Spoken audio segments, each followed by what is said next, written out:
โอ้โหอร่อยอร่อยอร่อย Four, three, two, one, zero. All engine running. Liftoff. We have a liftoff.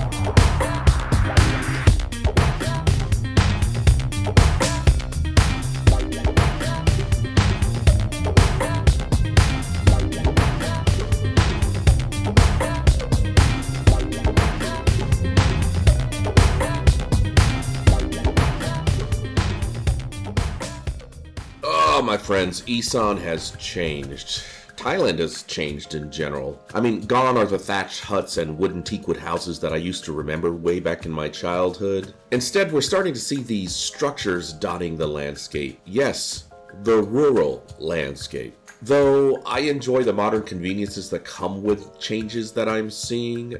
For example, really fast cell phone service and at really great prices, an electrician, locksmith, plumber, and all the services that you would need close by. Though I enjoy those things, I do wonder how the landscape will change with these modern buildings popping up everywhere. They're not ugly, I just don't think they stand out very much. I mean, there are Kentucky Fried Chickens and McDonald's buildings that start looking like this now, so it kinda looks bland to me. Fortunately, Isan food still remains traditional.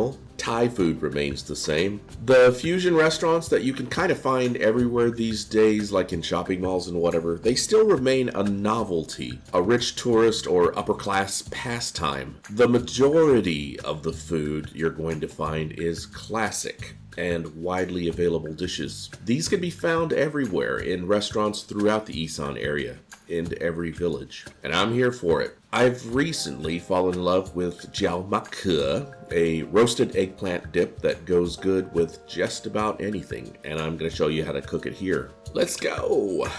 Well, wouldn't you know it, soy dogs this evening in the village are all howling at the moon and each other and anything that moves, so you may hear a symphony of canine shenanigans going on in the background. I'll try to take it out in the mix when I'm doing the audio mixing. I'm doing all the technical stuff myself, by the way, so you've got to be patient with me. I'm doing it all. Now, as far as Jeow Mak Keau is concerned, there are variants to the dish, but I'm going to give you the most easily prepared version with the most easily found ingredients for people who live in America or in Europe.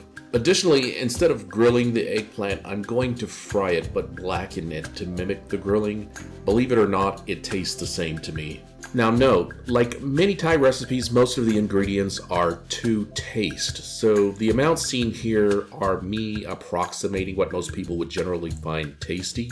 But you're going to have to taste your dish as you're making it. Some people hold back on the fish sauce, some people don't like black pepper, and some may or may not add fermented fish paste at all. And that's okay, it's to taste. Also, some folks hate cilantro, so if you're part of that unfortunate 25% of humankind who hates the taste of cilantro because it tastes like soap to you, you can just keep cilantro out of the recipe. I would recommend adding a tiny bit or trying to find some culantro or cilantro. Unfortunately, you're going to have to go to an Asian market for that. The first ingredient that you need is eggplant. About a cup to a cup and a half should do ya. I'm using Thai eggplant, which are small, round, cherry tomato-sized berries. Yes, eggplants are actually berries.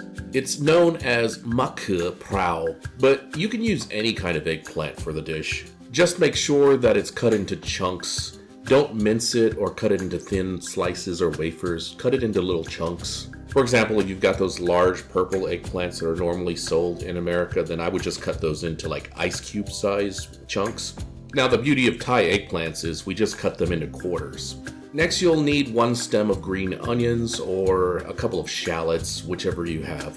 Dice it up with a sprig of cilantro. Again, cilantro may not be everybody's thing. Try to find cilantro or culantro if you can. If you just can't deal with that, then mint will do you. If you can find a little bit of mint, just use that. The cilantro, the cilantro, and the mint, they kind of round out the flavor of the dish, so it gives you an extra element. Next, use a half bulb of garlic. There's no need to dice it up. I love garlic, so I normally use a full bulb though. Then you will use a pinch of black pepper or to taste. Again, I love black pepper, so I add a lot more than a pinch. Note that black pepper is often skipped in the recipes, but I like rounding out the flavor of the dish, and black pepper does that just fine. Finally, it is mandatory that you add a teaspoon to a teaspoon and a half of fish sauce. This is an ingredient you cannot skip. Some folks actually use more. Additionally, you can opt to add mint leaves, fermented fish paste, and ground rice powder. Ground rice powder comes from taking uncooked Thai sticky rice and toasting it without oil in a frying pan until it turns golden brown and has this really nice aromatic nutty smell. Then it's ground in a mortar. This is added to many Thai dishes and it gives it that extra oomph. But if you can't find it, that's fine. Cooking it. In a frying pan set to medium heat, add your oil. After it warms up, add the garlic and stir for no more than 1 or 2 minutes. Do not let your garlic brown. Then add your eggplant and stir it. Just a note, the eggplant should never be eaten raw and you should never eat the flowers of the eggplant. Eggplants contain solanine, and this is a toxin that actually acts as a natural pesticide. Now, it is at quite low levels, so you would need to eat 36 eggplants to reach toxic levels for humans. But it's still best to cook your eggplants because that gets rid of the solanine. What you want to do with the eggplant here is don't cook it all the way until it's soggy. Make sure it has some firmness. However, you want to braise and singe some of the pieces to give it a toasty flavor. So yes, Zen Master, I need you to not overcook it, but I need you to also burn it. Got it? Good. This process shouldn't take more than, I'd say, about 10-15 minutes. Go ahead and turn it off when you're satisfied that you've got the consistency of the eggplant that you want. Now, I want you to save a clove of garlic. I forgot to say that in the beginning. In a stone mortar, put cilantro, onions, and that 1 single clove of garlic in the mortar and beat that thing like you're a pro boxer fighting a TikTok influencer you dislike. Ground it up. Then add your eggplant and start to grind that up a bit too. It should mush up, but still have chunks in it. Slowly add your fish sauce. If you opt for adding fermented fish paste, add about a half teaspoon first to mix it. You want to be sure that you taste your Jeow Mak Keau dip at this point to determine what you want to add more of. Basically, I don't add all the fish sauce and all of the fermented fish paste in at the same time. I do it in little drips and drabs, and then when I finally get that flavor that I like and the consistency that I want, then that's when I stop. So add the ingredients as you see fit, but do it slowly. And once I get the flavor that I want, that's when I add the black pepper and the ground rice powder to round out the flavors.